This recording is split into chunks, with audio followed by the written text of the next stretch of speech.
Hello everyone, welcome back to my cooking channel. Today I have here in this bowl, I have bitter melon, also known as Karali, and I'm going to show you how I get it ready before I start to cook it. Inside the bitter melon there are seeds, so we have to take that out. We cannot cook that, and I'll show you how I prep everything before I cook it. Okay guys, here we're going to cut off the ends. We remove both ends, and now we're going to cut across.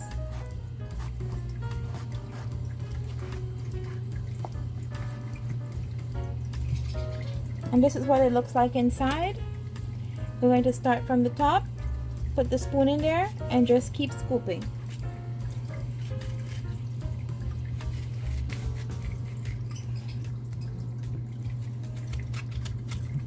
Okay guys, make sure it's nice and clean, all the debris, all of the seeds are gone.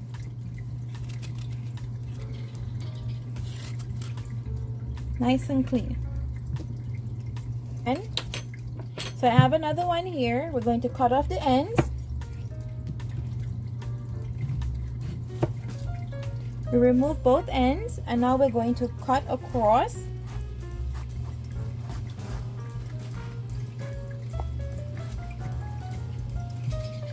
And this is what it looks like inside. We're going to start from the top, put the spoon in there, and just keep scooping.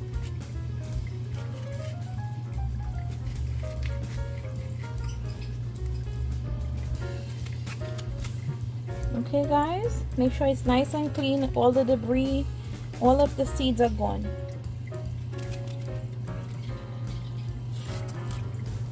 Nice and clean. So guys, I have cleaned out all of my bitter melon. In the center, I remove all of the seeds, and this is what it should look like when you're finished cleaning it. All of them, there's no seed inside there, so you're not cooking that.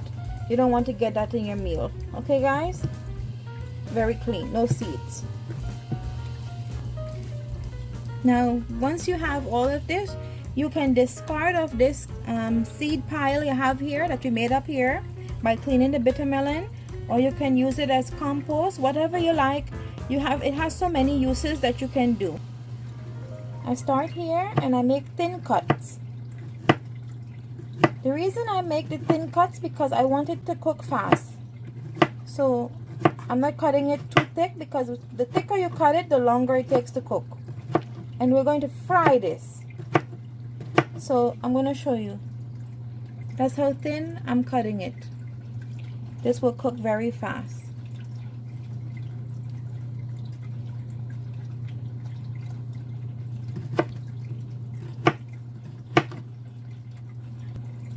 Keep cutting until we're all done.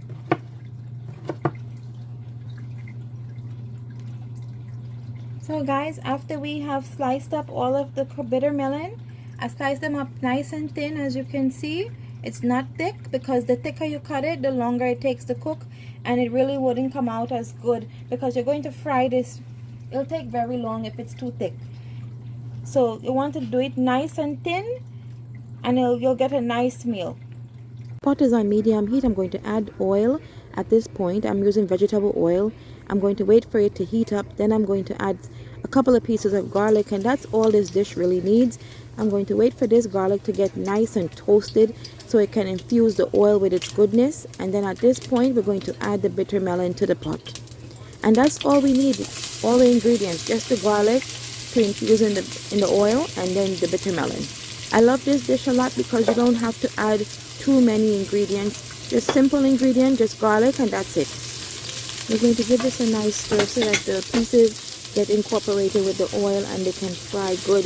And at this point, to know when it's finished, you'll see most of the pieces turn to a nice golden color. But everybody have different preferences. Some people like to steam it as well, and that's also good as well.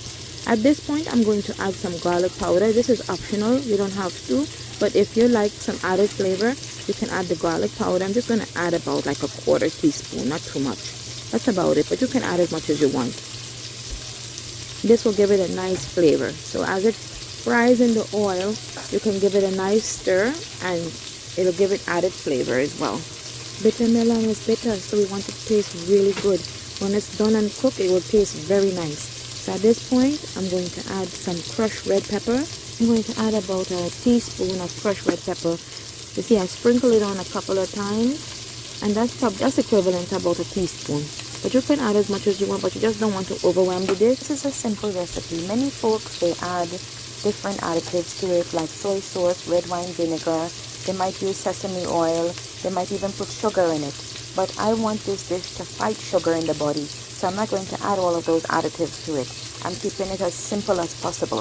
At this point, I pray that Father bless this meal in this pot that we're cooking today. May it be a nourishment to our bodies. Let it be safe and sound for our consumption. Father, please bless this meal. Let it do what it's supposed to do. It intended purposes in the body, Father. All is by your grace. The last ingredient that we're going to add is salt. This is a quarter teaspoon of salt. It doesn't call for too much salt, but in your kitchen you can add as much as you want. Just don't overdo it, okay? It takes about 10 minutes to cook. When it's all done, this bright green color that you see, it's going to be a nice kind of olive color, nice and cooked with kind of golden hues. You'll see once it's done, you'll know. But this is what it looks like once it's plated. I served it with a nice plate of basmati rice. Please like, subscribe, and share. I even went as far as adding some nice pepper sauce to it. This added some flavor. This is optional. You don't have to do that. But I love a lot of flavor in my food. So this is optional, guys. But I really enjoyed it with the hot sauce.